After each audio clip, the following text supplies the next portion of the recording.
Hey guys, welcome to the Body and Soul Shop. We're going to give you a little update today about what's been going on around here. One of the things we did was last Friday, Seth, we had this all taped up and he bed linered the floor of this thing, so it's good and solid to be well protected for years and years and years to come. Where the floor pans were replaced, we went ahead and took a little bit of filler and just smoothed them in, molded it in, just so if anybody ever looks under it, he would never know that the floor pans were replaced in this thing. It really turned out sweet. Okay, so what we're doing today, Seth, is wet sanding the side covers for the exhaust for this 1960s Custom. The reason we're doing that, we put 3 coats of base on it, 2 coats of clear. He's wet sanding it clear now. We're going to lay out scallops, paint them white, gold pinstripe around it, and then re-clear everything. So that's what the purpose of this wet sanding these parts is for today. So back in the paint booth, we painted the frame last week, and I started putting it together. So it's really starting to look like something now. So we're going to take you in there and show you what we've done in the last couple days.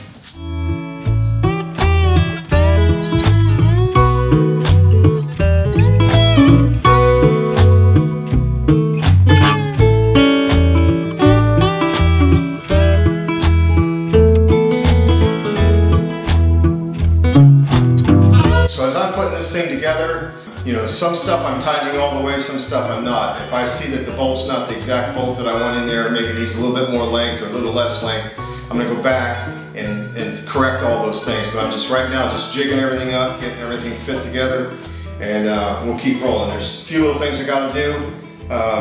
When it was on the rotisserie, there was no way to get paint up in this area, so just got to go back and, you know, touch up a few little things like that. It was impossible to get paint on because of the rotisserie, but overall it's turned out really great, and just keep hanging in there with us. We'll start running the brake lines, which we've already had all that together already, so we'll just polish out the lines and the clamps and everything and get that all put together. So hopefully here in another couple days the chassis will be pretty complete and ready to go, and our goal was to have that done so when we're done painting the body we can just set it right on there and we're ready to go.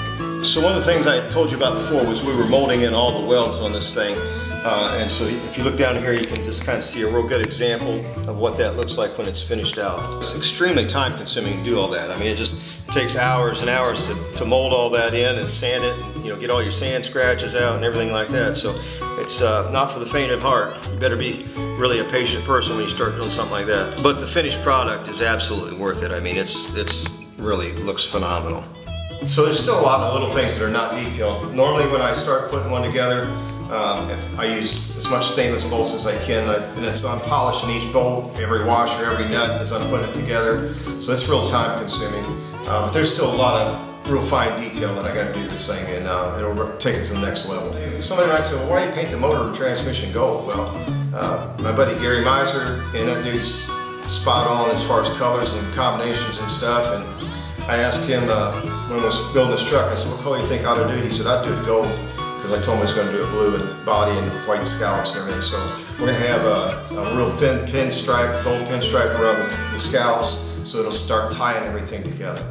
Like I said before in previous videos, if you're building something custom, you got to have a theme. You got to have something that you stick by as you're building it. Okay, so we got all the small parts wet sanded. Yesterday I laid out the scallops on the side covers and shot them just to kind of get a look at what's going on, and Chase come in and he's going to pinstripe them for us this morning, and he's also laying out the scallop on the hood scoop. So when he's finished with his exhaust covers, I'm going to go ahead and clear coat them, and then we'll really get a grip on what it's going to look like, but I think it's really going to pop. Hey guys, Chase Spears here. It's always a pleasure to be invited to come back to the Body and Soul Shop.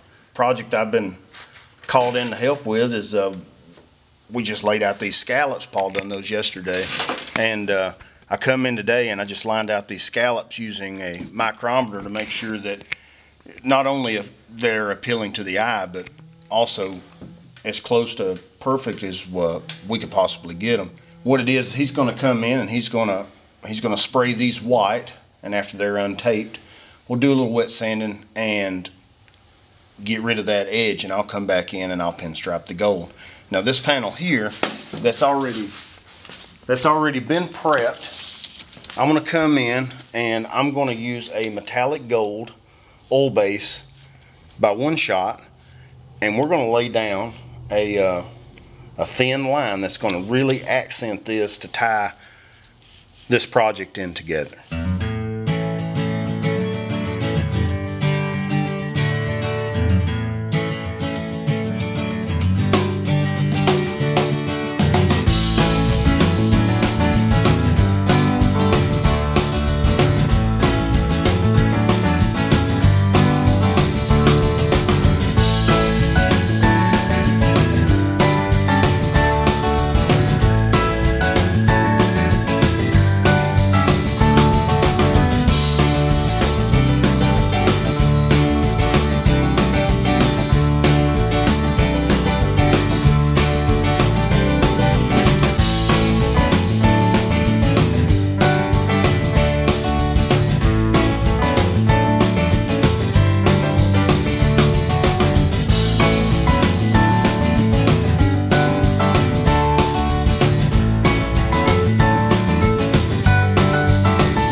So out here you can see it's pretty smooth. Here there's still some orange peel. I don't know if you can see it or not, but there's still orange peel in here. And so I'll wet it down again and I'll sand it some more. You always have to roll with the contour of the part when you're doing that. I like to use these soft blocks. I'm using 1000 grit right now just to knock the orange peel down. I'll hit it with 1500 and then I'll buff it. I know a lot of guys go to 2500 and stuff, but I really don't think it's necessary myself. I've had pretty good results. So I'm going to rat Chase out and tell a little funny story about him. I'm going to say it was 30 years ago. His grandpa had a 47 knucklehead chopper and I wanted to buy it. It wasn't really for sale, but you always got to try, right? So I'm there talking to him and trying to get the lowdown on the whole thing. Chase just a little squirt about yay big. This is when big time wrestling was big time wrestling, right? So Chase comes up with this bright idea. He says, "Fight him for it, Grandpa, fight him for it." Oh, he's got to laugh. It was funny. Did you guys fight? No, shoot, his grandpa was a big dude. So did he reject your offer for the knucklehead? To be honest, I never even got to see it. That's how serious he was about not selling it. So today was Seth's job to make the bling come alive, and so he's been wet sanding and buffing on this rear roll pan that I had cut the license plate holder into, and this whole rear pan is, like I said once before, is all fabricated. It's the back part of a cab off of a 54 Chevy pickup. I cut it and spliced it and moved it around and made this. So anyway, Seth did a phenomenal job wet sanding it out and buffing it. So when we're ready to start putting stuff together, it's ready to go. I think I have another drink. Oh, just kidding. You'll see the exhaust covers and hood scoop cleared and wet sanded and buffed. And, since Chase just finished pinstriping it, we'll give it a day or so, and then we'll clear coat all this stuff, wet sand and buff it. So next time we're on the show, you'll see it nice and shiny, bling, right? Paul, you look kind of dirty. I've been rolling around on the floor. Got to make it look like I'm doing something, right? I actually worked today. Hey, thanks for watching. You guys have a great day.